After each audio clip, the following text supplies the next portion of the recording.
রাত 10টা। ঢাকার পিচ ঢালা পথে সোডিয়াম লাইটের হলদে আলো আর ছুটে চলা গাড়ির হেডলাইটের সাদা আলোর এক অদ্ভুত মিশ্রণ। আকাশটা যেন সারাদিনের ব্যস্ততা, কোলাহল আর দূষণের ভারে ক্লান্ত হয়ে এক গভীর ধূসর চাদর মুড়ি দিয়ে ঘুমিয়ে পড়েছে। কিন্তু এই শহরের কিছু মানুষের চোখে ঘুম নেই, তাদের জীবনে ব্যস্ততারও শেষ নেই। অবন্তীর জীবনটাও ঠিক তেমনই। শহরের নামকরা একটা অ্যাড এজেন্সির ক্রিয়েটিভ ডিরেক্টর সে। আজ দিনটা ছিল ভয়াবহ। দেশের সবচেয়ে বড় টেলিকম কোম্পানির নতুন ক্যাম্পেইনের ফাইনাল প্রেজেন্টেশন ছিল। ক্লায়েন্টের হাজারটা চাহিদা, বোর্ডের কঠিন সব প্রশ্ন আর নিজের টিমের প্রত্যাশার চাপ, সবকিছু সামলে যখন সে বিজয়ীর হাসি হেসে অফিস থেকে বেরিয়েছে, তখন ঘড়ির কাঁটা 9টা ছুঁয়েছে। এই যুদ্ধ জয়ের আনন্দটুকু নিয়ে ফ্ল্যাটের দরজার সামনে এসে যখন দাঁড়াল, তখন তার মনে হল যেন এক যুগ পর নিজের নিরাপদ আশ্রয়ে, নিজের ঠিকানায় ফিরেছে। ব্যাগ থেকে চাবি বের করে দরজা খুলতেই একটা পরিচিত ভেজা মাটির মতো মিষ্টি গন্ধ তার সব ক্লান্তি, সব মানসিক চাপ এক নিমেষে শুষে নিল। এটা হাসনাহেনার গন্ধ। অবন্তী ভেতরে ঢুকে দেখল বসার ঘরের এক কোণে রাখা টেবিল ল্যাম্পের নরম হলদে আলোয় পুরো ঘরটা মায়াবী হয়ে আছে, আর ঠিক মাঝখানের ছোট্ট কাঁচের ফুলদানিতে একগোছা ধবধবে সাদা হাসনাহেনা। অবন্তীর ঠোঁটের কোণে একটা অনাবিল হাসি ফুটে উঠল।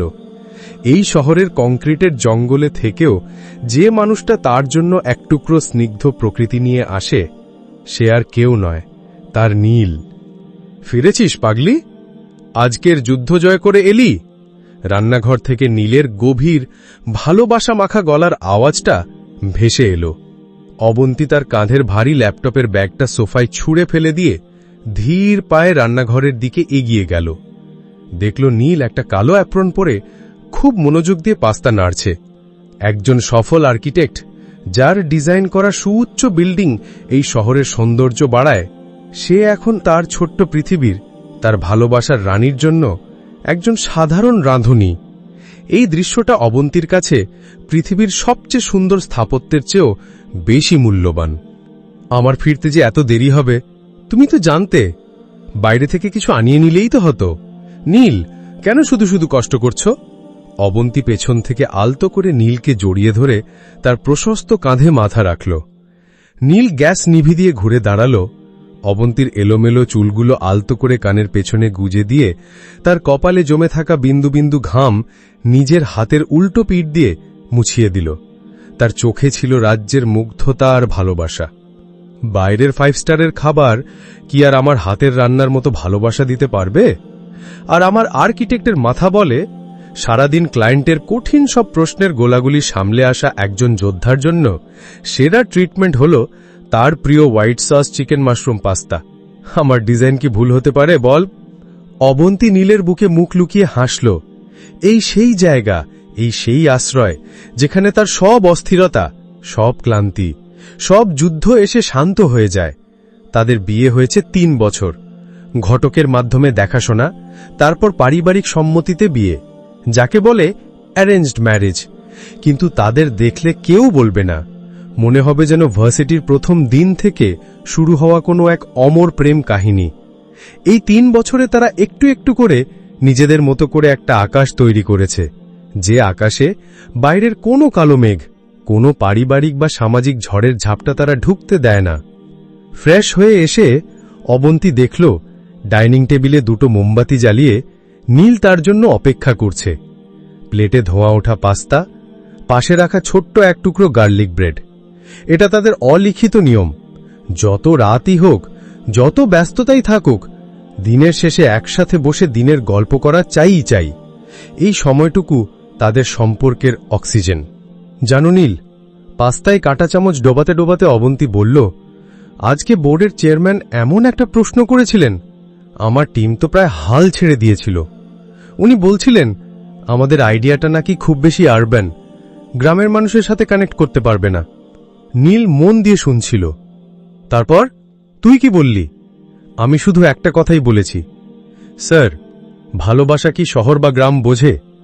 বাবার কাছে মেয়ের প্রথম আবদার, মায়ের চোখে সন্তানের জন্য গর্ব, প্রেমিকের পাঠানো প্রথম চিঠি, এই অনুভূতিগুলো তো চিরন্তন। আমাদের ক্যাম্পেইনের মূল ভিত্তি তো এই অনুভূতিগুলোই।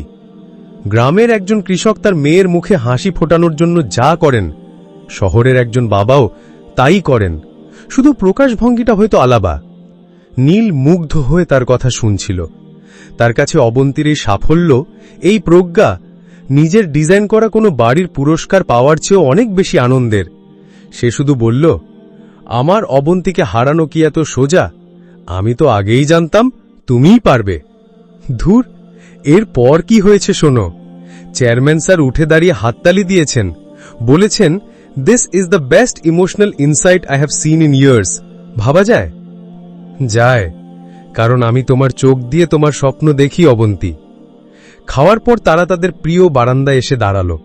এটা তাদের ছোট্ট ফ্ল্যাটের সবচেয়ে প্রিয় জায়গা। দুটো বেতের চেয়ার, একটা ছোট্ট টি টেবিল আর কয়েকটা ছোট্ট পাতা বাহারের টব। এখান থেকে শহরের আকাশটা অন্যরকম দেখায়। হাজার হাজার ফ্ল্যাটের টিমটিমে আলো দেখে মনে হয় যেন মাটির পৃথিবীতেই এক ঝাঁক জোনাকি নেমে এসেছে। অবন্তী নীলের কাঁধে মাথা রেখে দূর আকাশের দিকে তাকিয়ে বলল, আছে নীল, আমাদের এই আকাশটা সবসময় এমনই সুন্দর থাকবে তো? কোনো ঝড় এসে কি সব এলোমেলো করে দেবে না? মাঝে মাঝে খুব ভয় হয় জানো। নীল অবন্তীর হাতটা নিজের হাতের মধ্যে শক্ত করে ধরল। ভয় কিসের? ভয় তো তখনই হয় যখন মানুষ একা থাকে। যতক্ষণ আমরা একসাথে আছি, একে অপরের হাত ধরে আছি, কোনো ঝড় আমাদের আকাশকে ছুঁতেও পারবে না অবন্তী, আমি কথা দিচ্ছি। নীলের এই কথায়, তার স্পর্শের উষ্ণতায় অবন্তীর সব ভয়, সব সংশয় যেন বরফের মতো গলে গেল। সে চোখ বন্ধ করে মুহূর্তটাকে অনুভব করছিল। চারদিকে হাসনাহেনার মাদকী গন্ধ, বাতাসে বয়ে যাওয়া রাতের শীতল হাওয়া, আর প্রিয় মানুষটার বুকে মাথা রাখার আনন্দ। এর চেয়ে সুন্দর, এর চেয়ে পরিপূর্ণ আর কি হতে পারে? ঠিক তখনই নীলের ফোনটা তীক্ষ্ণ স্বরে বেজে উঠল। তাদের সুন্দর শান্ত মুহূর্তটা যেন একটা কাঁচের গ্লাসের মতো টুং করে ভেঙে গেল। নীল পকেট থেকে ফোন বের করল। স্ক্রিনে মা লেখাটা যখনই ভেসে উঠল, সে একটু অবাক হল। এত রাতে মা কখনো ফোন করে না। সে ফোনটা রিসিভ করল। হ্যাঁ মা, বলো। ভালো আছি, তুমি ভালো আছো? হ্যাঁ, ও এই তো পাশে আছে। নীল কথা বলছিল আর অবন্তী তার মুখের দিকে তাকিয়েছিল। সে স্পষ্ট লক্ষ্য করল নীলের হাসি খুশি মুখটা কেমন যেন ধীরে ধীরে পাল্টে যাচ্ছে। তার কপালের চিন্তার সূক্ষ্ম ভাঁজগুলো গভীর হচ্ছে। চোখের তারায় ফুটে উঠছে এক অজানা উদ্বেগ।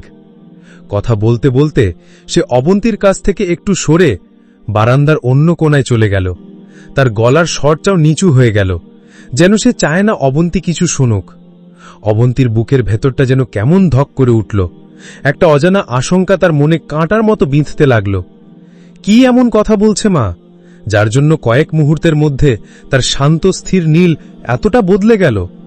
মাসিমার শরীর খারাপ নাকি অন্য কিছু? অবন্তীর মনে পড়ল শেষবার যখন তারা গ্রামের বাড়ি গিয়েছিল, তখন থেকেই মাসিমা কেমন যেন একটু চুপচাপ।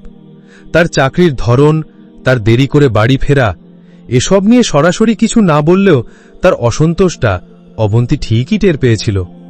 সেই পুরনো স্মৃতিগুলো হঠাৎ করেই যেন ফিরে আসতে চাইল।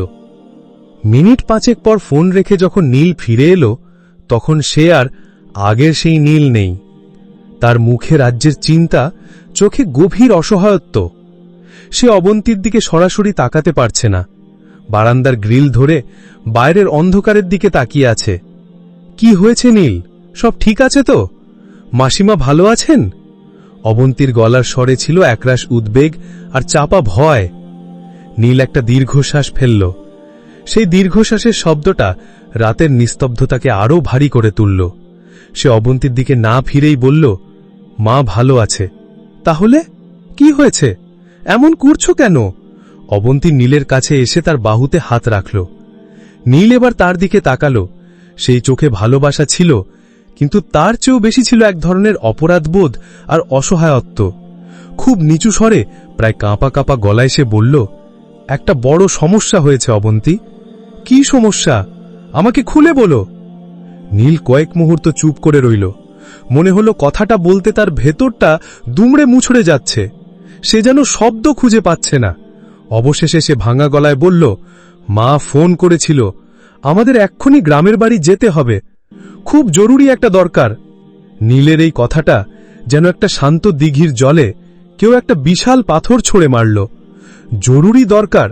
এত রাতে, এই মুহূর্তে?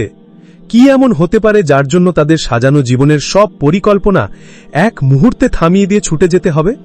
নীলের অসহায় চোখ আর চাপা উদ্বেগ অবন্তীর মনে এক ভয়ঙ্কর অজানা ঝড়ের পূর্বাভাস দিয়ে গেল। তাদের ভালোবাসা সাজানো সুন্দর আকাশে যেন হঠাৎ করেই এক টুকরো কালো মেঘ হেসে জমা হল, যা হয়তো খুব শীঘ্রই এক প্রলয়ঙ্করী ঝড়ে রূপ নিতে চলেছে। হ্যালো লিসনার, আমাদের আকাশ গল্পের পরবর্তী পর্ব খুব শীঘ্রই আমাদের রোম্যান্টিক বাংলা গল্প চ্যানেলে আপলোড করা হবে। তাই আপনারা সকলে চ্যানেলটি সাবস্ক্রাইব করে অল নোটিফিকেশন অন করে রাখুন। আজ বিদায় নিচ্ছি, দেখা হবে পরবর্তী পর্বে।